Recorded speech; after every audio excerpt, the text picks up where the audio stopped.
It may seem that for a narcissist, nothing in this world is sacred, that he can step over anyone who stands in his way.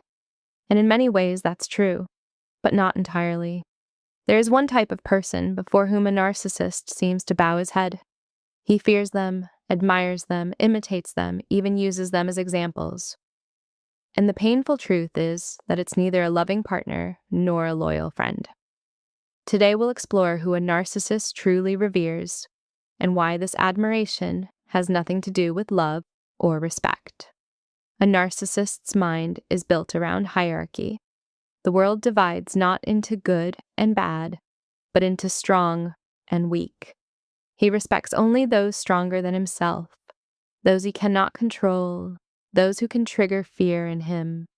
At the same time, he both hates and idolizes them. The reason is simple. A narcissist has a fragmented sense of self. To feel whole, he needs an anchor, someone from whom he can borrow power, confidence, or status. Through those people, he tries to rebuild his identity. The stronger the person, the safer the illusion feels. In his inner system, kindness and love equal weakness. His world exists according to the laws of power and submission. I once heard a story about a narcissistic husband who worshipped his boss, a tyrant who constantly humiliated employees. The husband would complain about him, yet later quoted him, copied his gestures, and dressed like him. Every time he ended his story saying, "That's a real man. That's power." This is a classic example of narcissistic splitting, receiving humiliation and simultaneously worshiping the source of pain.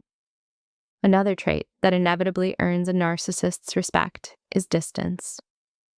When someone remains independent, self-sufficient, living their own vibrant life, the narcissist can't resist. He will do anything to get closer, to pull that person into his emotional orbit, to make them respond. But the moment you open your heart, it all collapses. His respect lives only at a distance. As long as you remain unreachable, you serve as a perfect screen for his projections. He sees in you his grand ideal self. But when real closeness appears, the fantasy crashes. Anxiety grows, fear of engulfment sets in, and disappointment follows. Narcissists often live with disorganized attachment, chaotic swings between "I need you" and "I fear you." It's an inner war between a craving for fusion and terror of being consumed. A real example, a woman going through a divorce met a colleague who turned out to be a narcissist. For a year, he adored her, wrote poems, gave gifts, called her his star. She believed in his love, left her husband, moved in with him, and that's when everything flipped.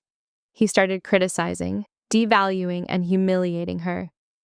Eventually, he left for another woman, and the one who had rejected him before. For the narcissist, the logic is simple. If she is a queen, he is a king. But when the queen steps off her pedestal and becomes an ordinary human being, his illusion of greatness collapses with her. Devaluation becomes a defense. The psyche's attempt to destroy the connection that reminds him of his inner weakness. And now the main point, a narcissist often bows only before another narcissist, one stronger, colder, and more ruthless. In that person, he sees his ideal self, powerful, successful, and free of guilt.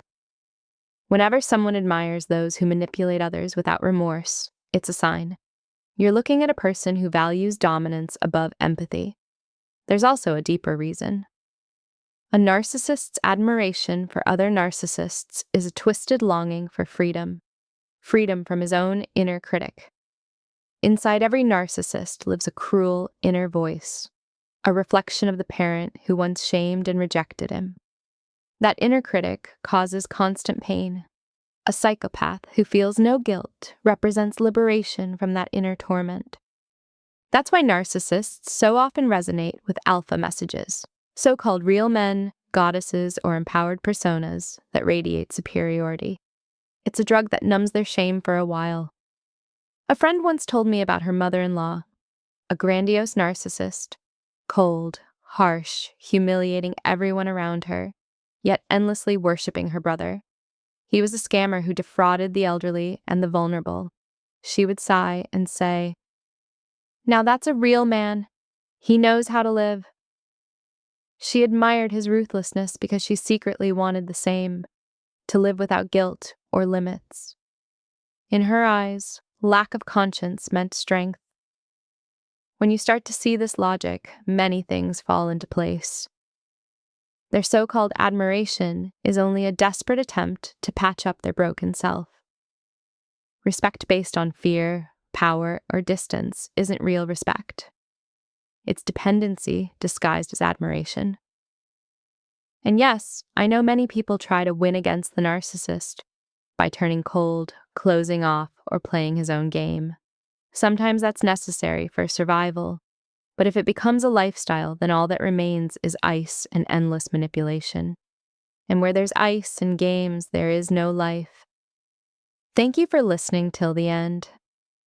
If this talk helped you, leave a like and share in the comments if you've noticed how narcissists only respect those they fear. Your support helps this message reach others who need it most. Wishing you peace and inner strength.